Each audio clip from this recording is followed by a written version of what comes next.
Well, good afternoon from Ithaca, New York, home of Cornell University. My name is Nicholas Phillips, and I am so glad that you're joining us today for this awesome program, Defining Wellness for Employees. And I'm so happy to be joined by Beth McKinney. Beth, thank you so much for joining us today. It's so great to have you. Beth serves as a lecturer in the College of Human Ecology. She also happens to be the former director of the wellness program here at Cornell University. And in her spare time, she's also faculty author of a couple of our certificate programs, and we'll make sure to drop those links in the audience chat there for us. Beth, thank you so much for joining us today. We really appreciate it. I love talking about wellness. Well, this is an awesome topic. And audience, now before we start our conversation, audience, we want to hear a little bit from you. So we want to want some participation from you to kind of help us define our conversation here. So what you'll do is you can scan this QR code, submit your responses at slido.com. You can also type in 07-010-23 as well. And you can submit your responses, and we'll be kind of getting those in and all that good stuff. So to our first question, we want to know what comes to mind when you think about employee wellness. So again, you can scan this QR code with your phone, and we'll see kind of some of your responses populate here. So as we wait for your responses, Beth, I want to know, what comes to mind for you when you think about employee wellness? Two things specifically come to mind, which is, I think, the conversation that we're having today. Mm-hmm. What does the employer want? Mm-hmm. And what does the employee want? Mm-hmm. And are those the same things? Are those different things? Mm-hmm. I don't know. But really, my goal is to help open up people's minds so they can think more deeply about what it is and why. Mm-hmm. And we're slowly starting to get some responses coming in. Audience, thank you for those responses. So they're kind of all over the map here. We have mental health's a big one, work-life balance is a big one, stress, and I know we'll get into kind of the physical wellness versus the mental wellness a little bit later on in our conversation. But as a quick follow-up, I want to know, are there any of these responses that stand out to you or any that are surprising to you, Beth? The most interesting thing here is how broad the answers are and mm-hmm. and that mental health is gigantic in the middle of that mm-hmm. page. Mm-hmm. And so when you look at the bigger words here, you're looking at peace, stress, balance, happiness, mental health. Mm-hmm. And so for just a quick example, for those of you who connect wellness programs with physical wellness, mm-hmm. let this be a learning for you that even though walking, having a walking group mm-hmm. is a great idea, that is something to think about when mm-hmm. you are deciding what you want for your employees. Mm-hmm. And that's actually something that I thought about as well, was when I think of, employee wellness, I always think of, the physical, but I always forget about, the mental aspect of that. How do we change that mode of thinking in organizations to say, okay, employee wellness isn't just maybe having a gym downstairs or starting a working group, but thinking about how can we help our employees with their mental health and stuff? How do we change that mode of thinking in organizations? I think that mode of thinking changed as a result of COVID. Mm-hmm. The whole workplace is different. Mm-hmm. And so we're focusing on a lot of different things to get employees, to recruit employees, to get them to stay. Mm-hmm. And so thinking about this idea of working from home, mm-hmm. that already precludes having an on-site fitness center. Mm-hmm. So it's already different. The landscape is completely different. And I do have plenty of ideas for people to think about as they think about either themselves as from an employee standpoint, mm-hmm. or if anyone here is in the wellness field or maybe is a wellness coordinator for their company. Mm-hmm. There's a lot that we can discuss and think about. Very, very true. And just very quickly, I kind of want to, baseline our conversation really and ask you, do many organizations even have a wellness plan or have a culture of wellness? I think the answer is yes, because mm-hmm. wellness has been a buzzword and in the workplace since the late 80s. And it's been growing. And yes, there's a little controversy as to whether wellness in the workplace works, but it's still growing. There are still so many companies that outsource wellness services to big corporations for various reasons. And so some of those reasons are worth getting into. But yeah, it's growing. And right now, I think it's shifting and morphing. And what's kind of causing that shift? So, okay, aside from the past few years of COVID, besides that, when you think about what do employers want, let's think about, put your corporate hat on. You're an employer. All of you listening, you're all employers. What does your company want? Why would they even want to include wellness for their employees? And so it started out maybe way back that it was a return on investment. They want to spend money on their employees so that they can make more money one way or another. And that return on investment could be to have healthier employees. In fact, fun story, when I first got hired by Cornell, I was a blood pressure clinic coordinator.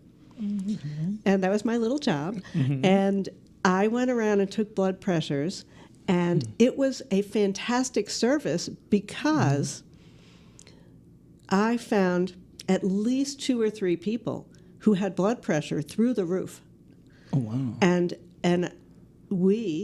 our wellness program prevented these people from having a stroke.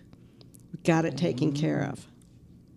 Okay, so that's one reason to have a wellness program, is to save healthcare dollars and to have healthier employees. Does that matter as much these days?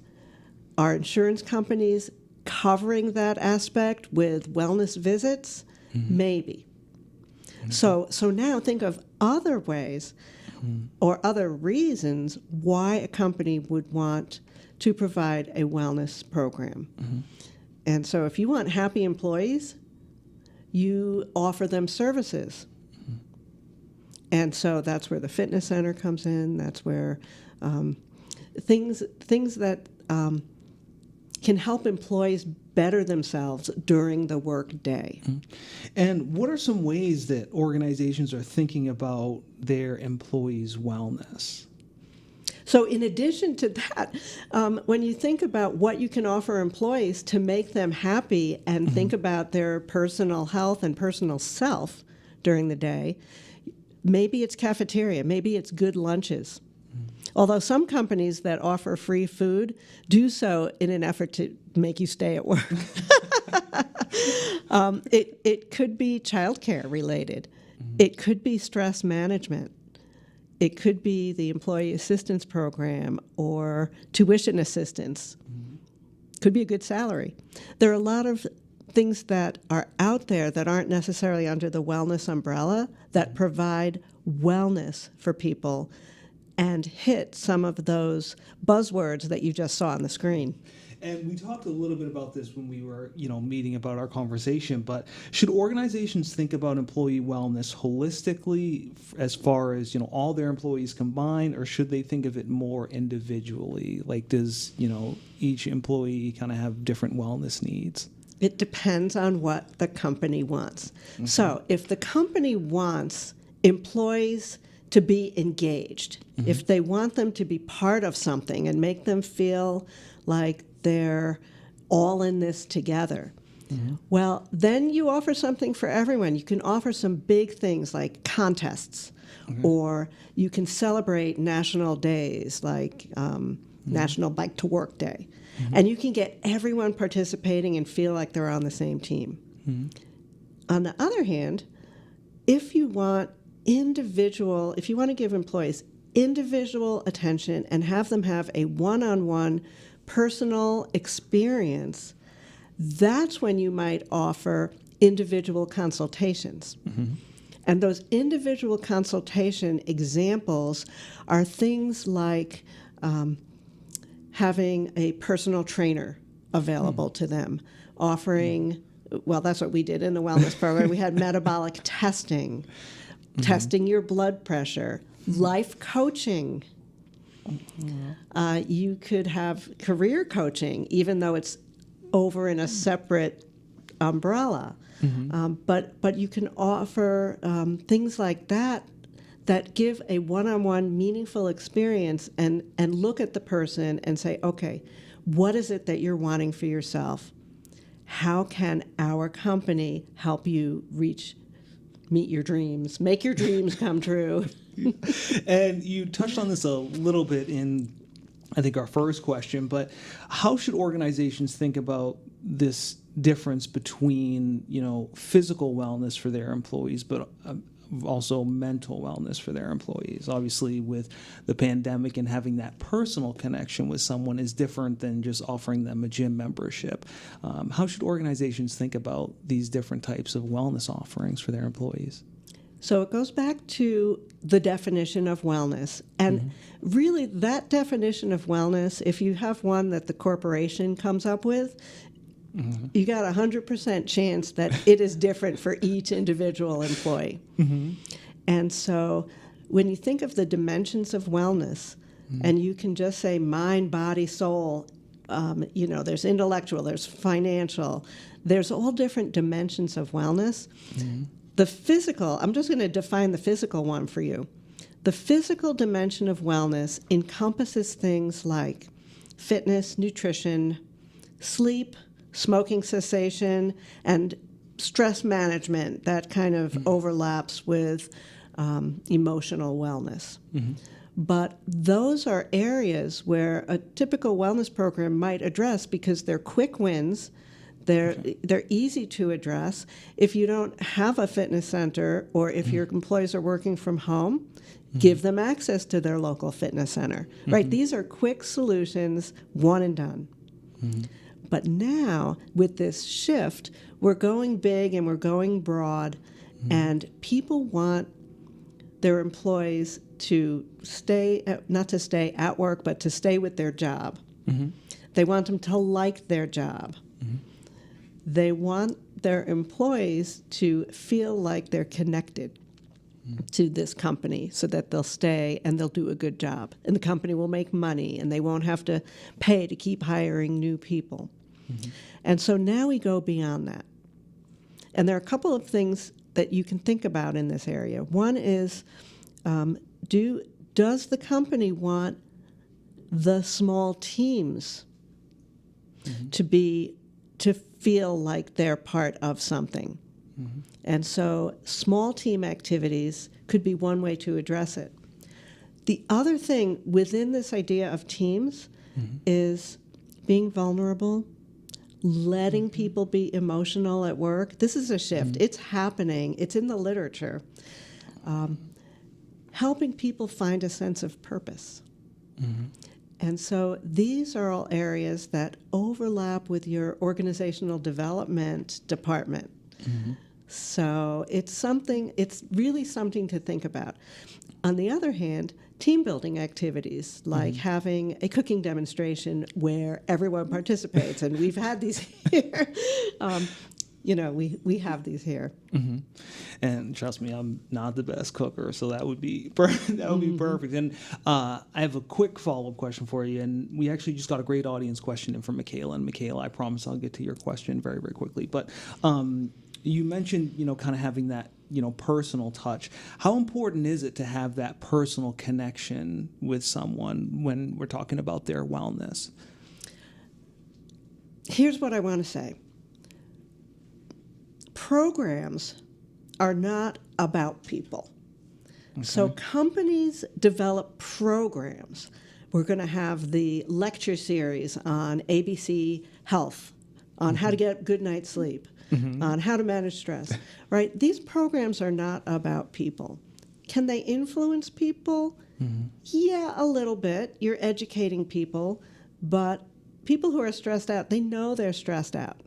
And going to a lecture that says you should meditate is not the solution, okay? But the one-on-one aspect of wellness, in my opinion, works better because people need to figure out what they want. They need to have their best thinking about something.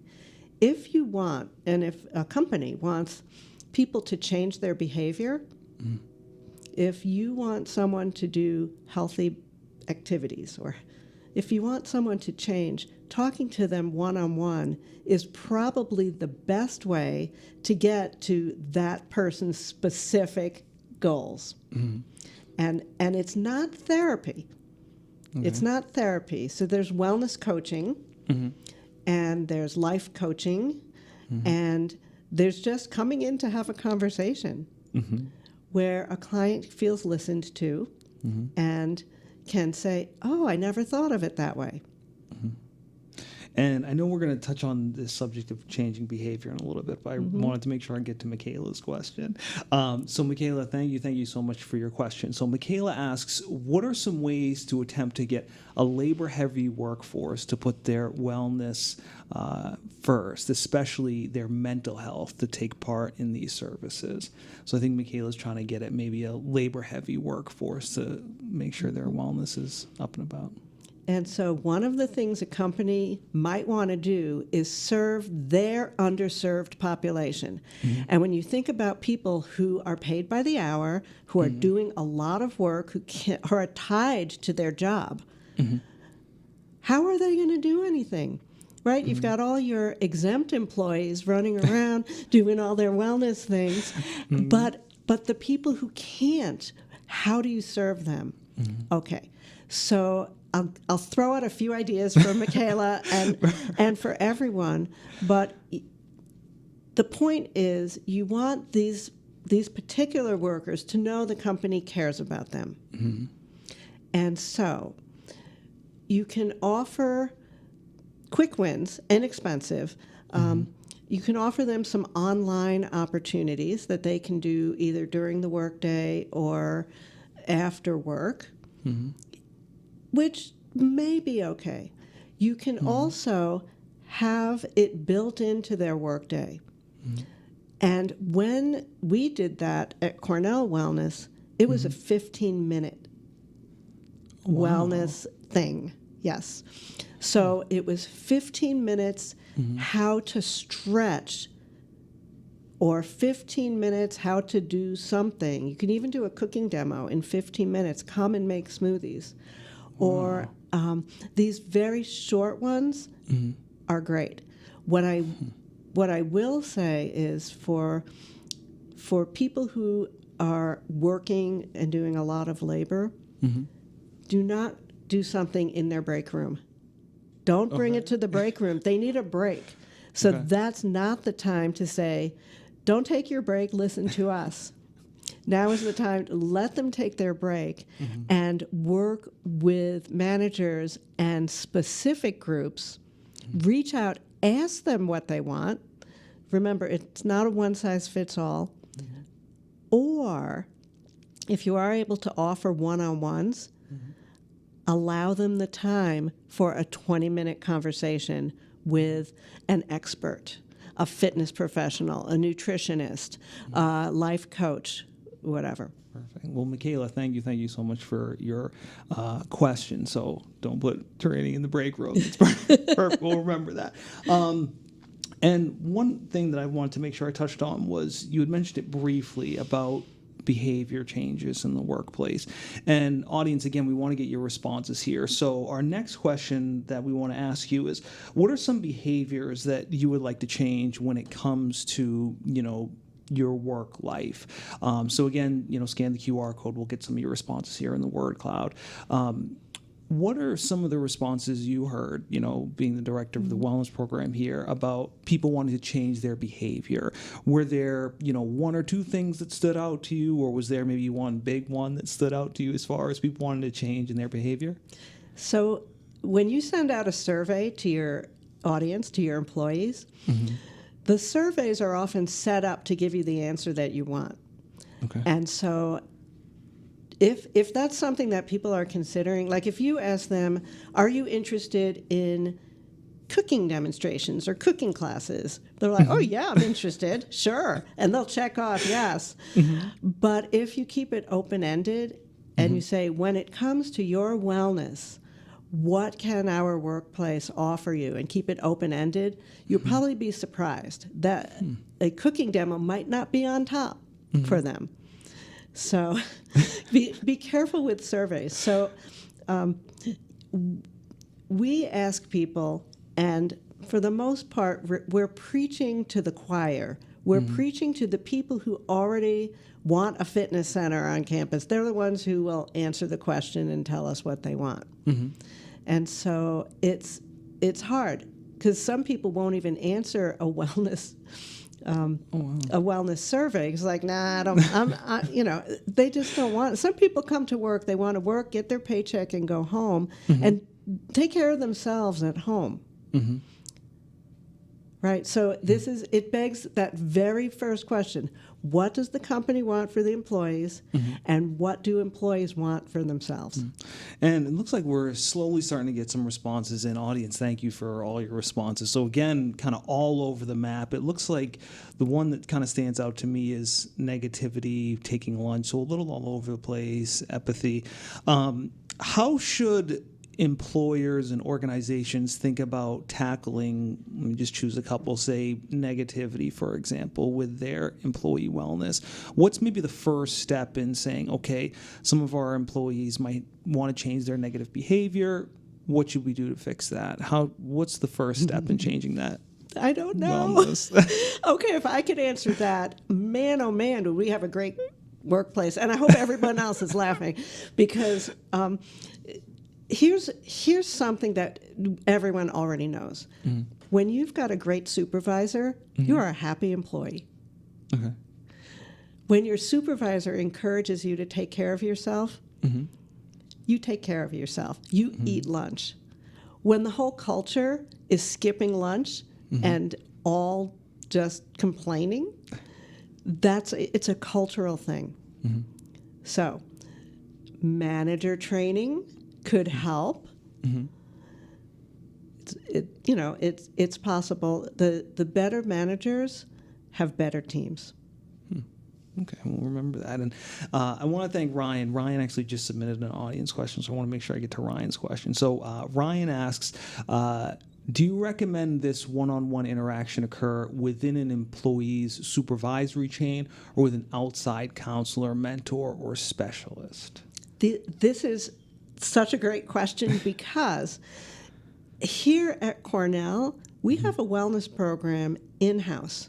We hire wellness professionals, and they reach out to all the different departments, and we reach individuals one-on-one. Sometimes when you're in an in-house wellness program, you are the employer. And let's say you're doing life coaching, and you're with the employer, it could get awkward. And so when you bring in an outside or confidential company, sometimes it lands better with the employees. And it could go either way. Some people feel that bringing in an outside consultant is kind of yucky, and it's like, they're bringing outside consultants in to help us, and we don't need help. And then, of course, you've got the inside people saying this is a conspiracy theory. They want all our information. But so it's tricky. But I would say outside of the small department, not within that department. And one of the things you mentioned when we were doing our pre-keynote huddle up was you mentioned this difference between, I believe it was ROI and VOI. I was wondering if you could touch on that a little bit.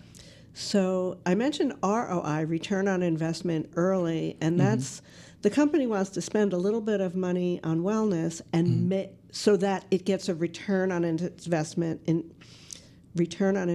through either reduced healthcare dollars or less sick days or something like that. Value on investment is like a sister to return on investment, and that's up and coming. And so value on an investment assumes that when you spend money on a wellness program, what you get back cannot be put into dollar amounts. It is people not quitting, or it's presenteeism, which is the same thing as quiet quitting. You want people to be present at their job and do their job and like their job and value the company and stay for a while and care for others and just bring up the value that it provides for the employees and the employer. And for organizations, this is kind of a little bit out of the box, but for organizations that maybe don't have a wellness plan set up or thinking about starting a wellness program, what would you say is the first step in starting that wellness program? A lot of programs, a lot of companies will take somebody like some champion or someone who's enthusiastic about wellness, or somebody who just wants a wellness program, and they'll task them with this.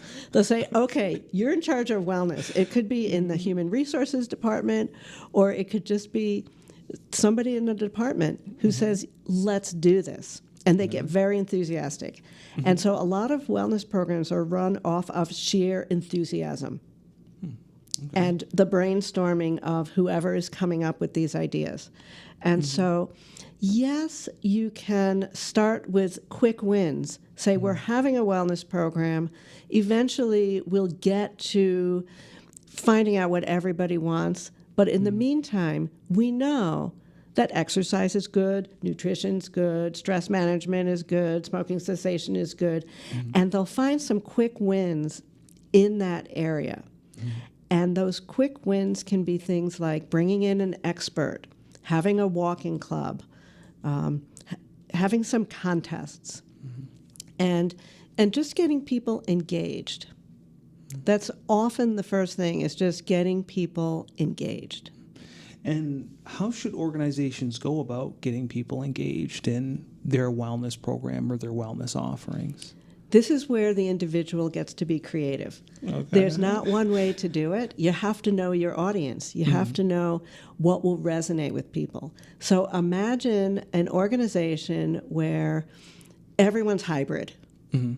How are you going to do something, right? You can actually ask people. You can say, we're starting a wellness program. Anybody have any ideas?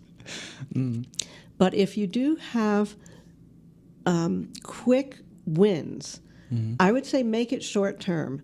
Come up with things people can participate in that have a start date and an end date. It could be a 1-week thing, a 6-week thing, whatever it is. So, and like, I don't know, be active on your break. See, I'm making this up. But let's say you decided to do something where people can participate even from their home. Or you have something set up on Zoom where everyone's jogging in place. I don't know, it could be very silly.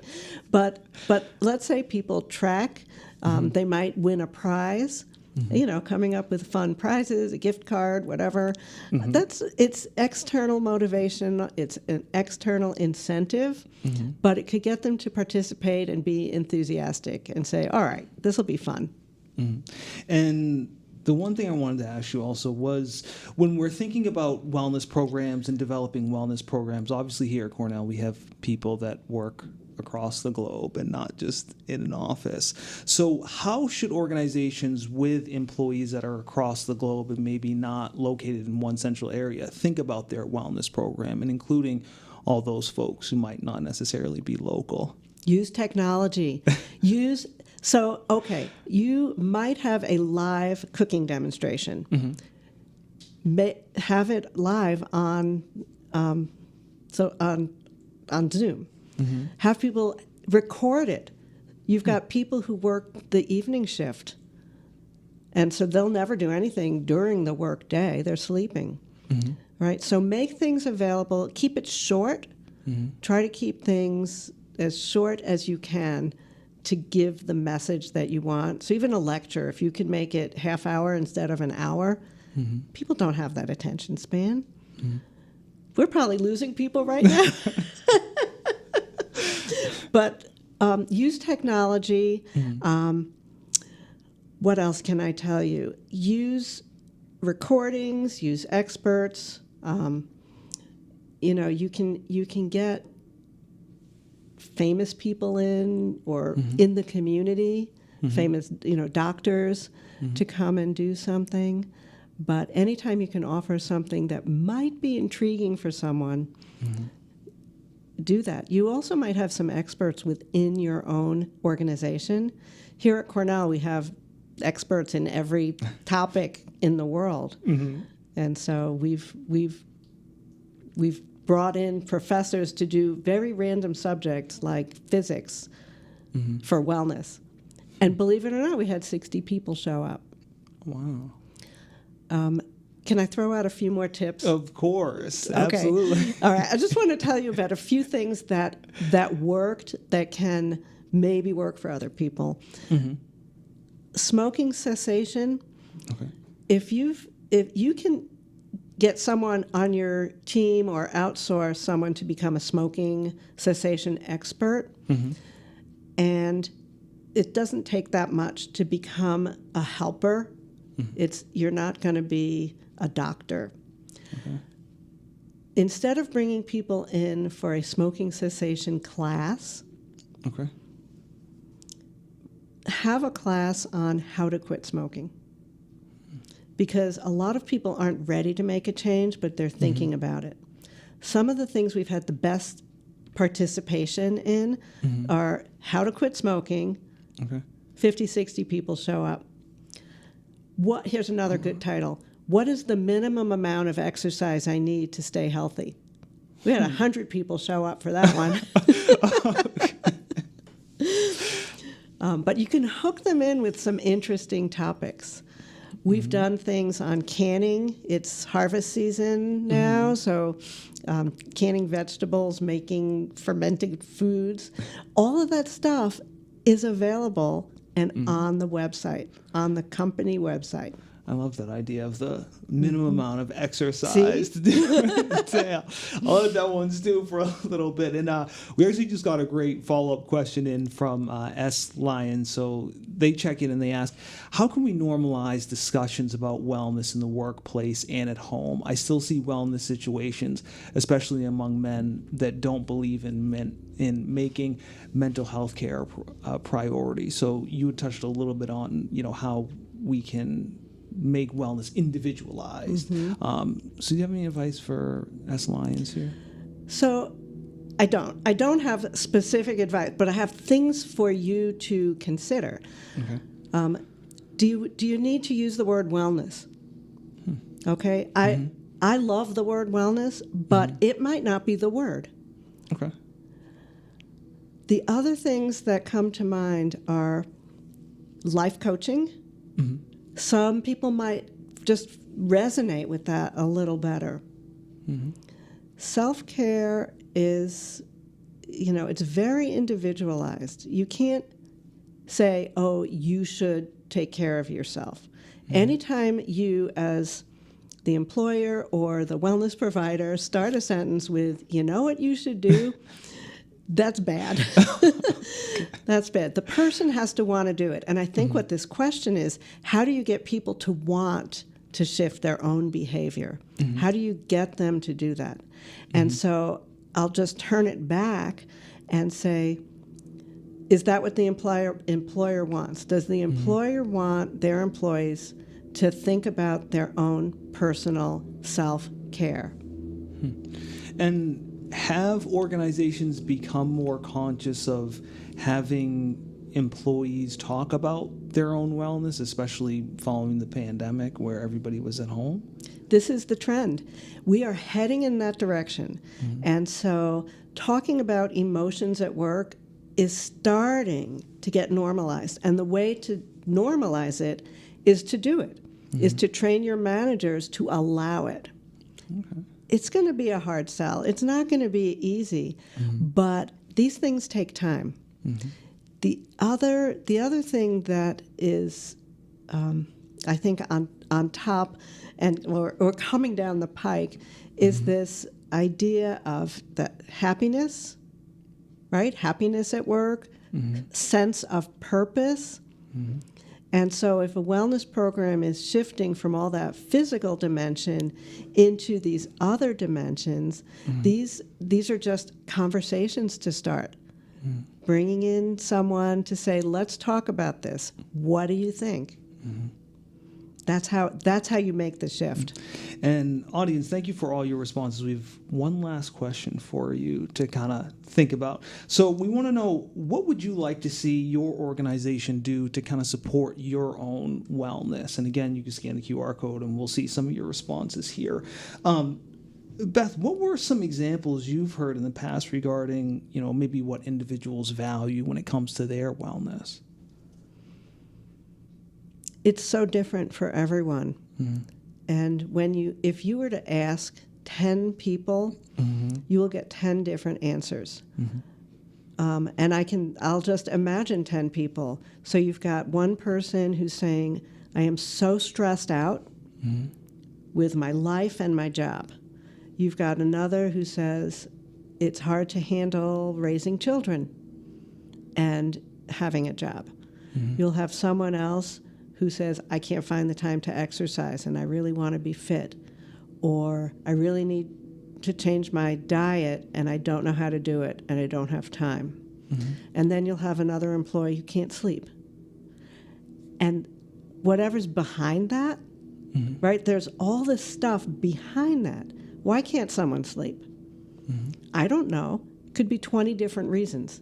Right, you don't know, so which is exactly why offering a program on how to get better sleep may be helpful, but it might not. And we're slowly starting to get some responses in. So it looks like a lot of people say time and discounts on memberships, and you had mentioned that a little bit earlier, that maybe allowing memberships to their local health club and not specifically.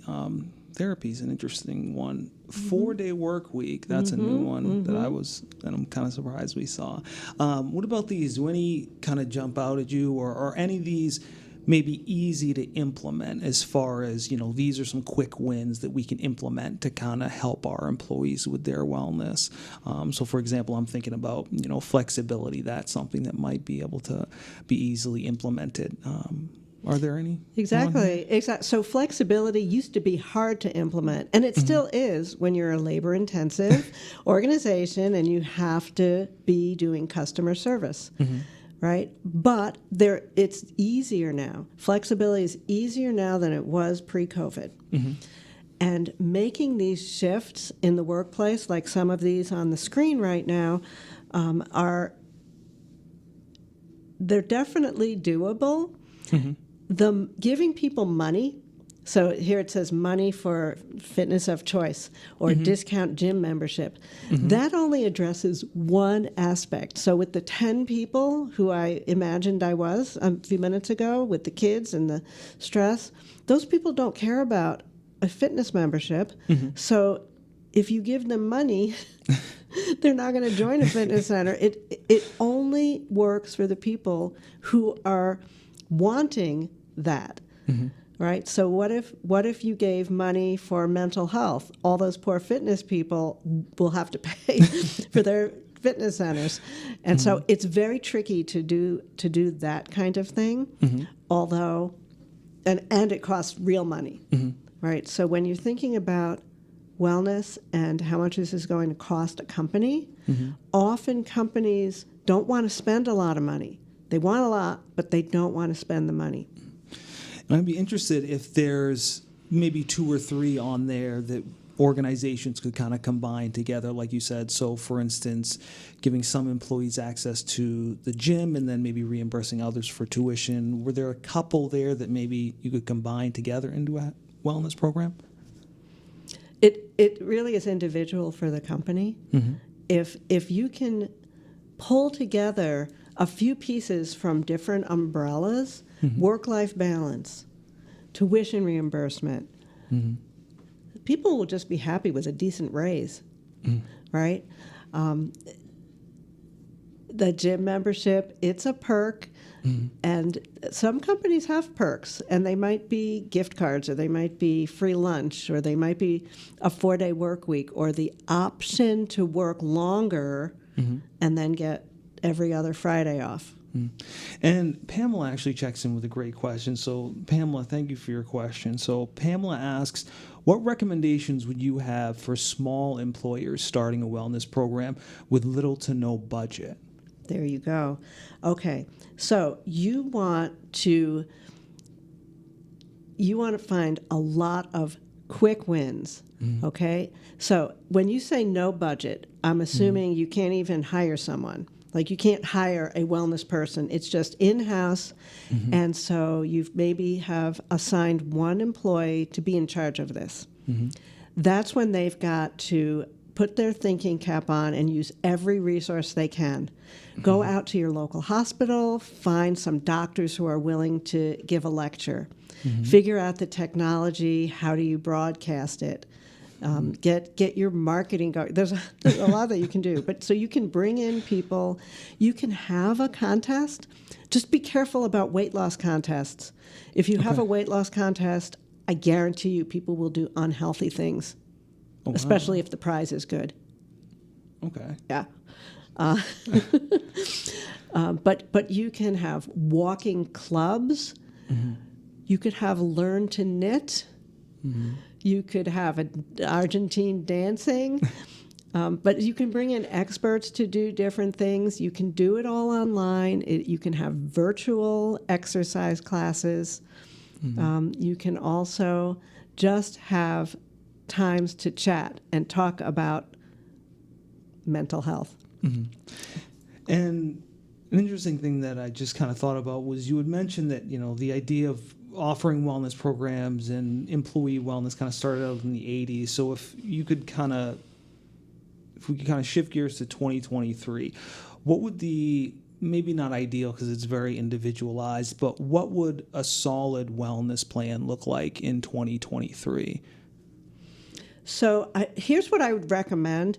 The Wellness Councils of America is a national organization with regions. They have put together, I think, 7 steps of what a comprehensive wellness program looks like. And so it's top down and bottom up. You want your leaders to embrace wellness, like we do here at Cornell. You want your leaders to say, yes, this is important.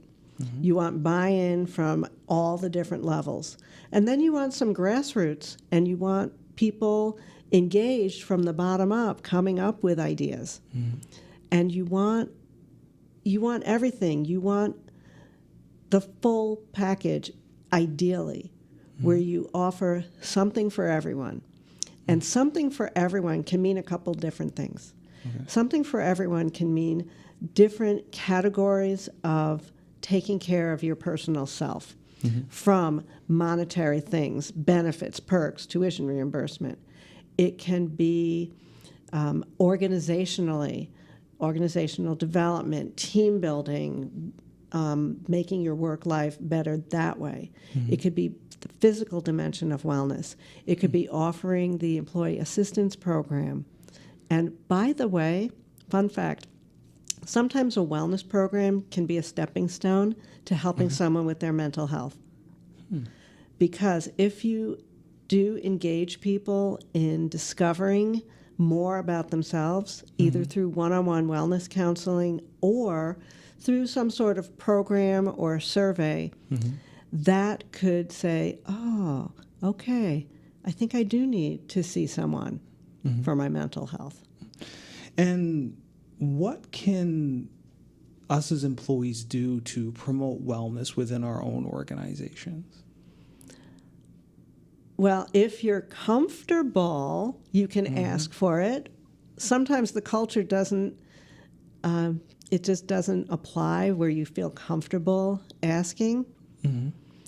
But talk to your supervisor.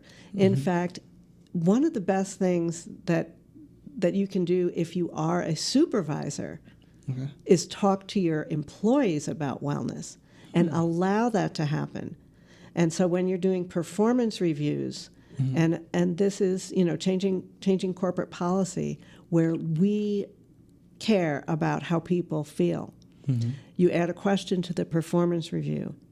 Is there anything that you want or that we can provide that helps you care for yourself?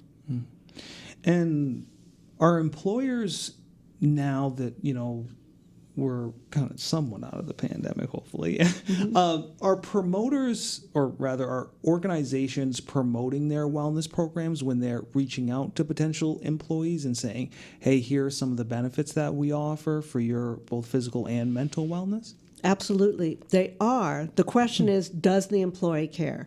So the people entering the workforce or mid-career, when you're looking for a job and you get out there and you look at the job description, probably people aren't saying, oh, I'm going to apply if they have a wellness program.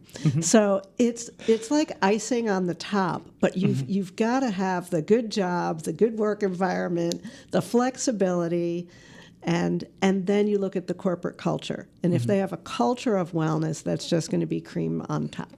And very quickly, how can organizations track if their wellness program is a success or not?